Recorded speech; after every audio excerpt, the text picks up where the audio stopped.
ভুলেও বাচ্চাদের এই 7টি খাবার খাওয়াবেন না, তাহলে মারাত্মক বিপদে পড়বেন। এই খাবারগুলো চুপি চুপি আপনার সন্তানের হার্ট, কিডনি ও লিভারের ক্ষতি করে। না জানার কারণে অনেক মা বাবা সন্তানদের ভবিষ্যৎ অন্ধকার করে দেয়। এমনকি এই 7টি খাবার আপনার বাচ্চার জন্য বিপদ বয়ে আনবে। প্রথম থেকে কোনো সমস্যা দেখা না দিলেও আপনার বাচ্চার ভবিষ্যতে বড় ধরনের ক্ষতি হওয়ার সম্ভাবনা থাকবে। অবশ্যই ভিডিওটি সম্পূর্ণ দেখবেন এবং শেয়ার করে সকলকে সতর্ক করে দিবেন। আপনার একটি শেয়ারে বেঁচে যেতে পারে একটি শিশুর প্রাণ। প্রিয় দর্শক, আপনি যদি মুসলিম হয়ে থাকেন অবশ্যই আলহামদুলিল্লাহ কমেন্ট করবেন এবং আপনার শিশুর খাবারের তালিকার মধ্যে এই 7টি খাবার আছে কিনা অবশ্যই মিলিয়ে নিবেন। চলুন জেনে নেওয়া যাক শিশুকে কোন খাবারগুলো খেতে দিবেন না।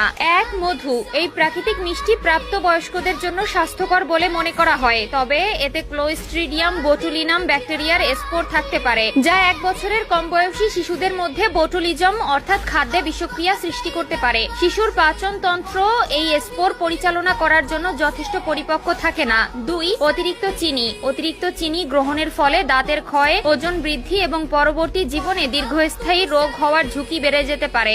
এতে খুব কম বা অনেক সময় কোনো পুষ্টিও থাকে না। 3. অতিরিক্ত লবণ। শিশুর কিডনি দক্ষতার সঙ্গে প্রচুর সোডিয়াম প্রক্রিয়া করতে পারে না। অতিরিক্ত লবণ গ্রহণে কিডনির উপর চাপ সৃষ্টি করতে পারে।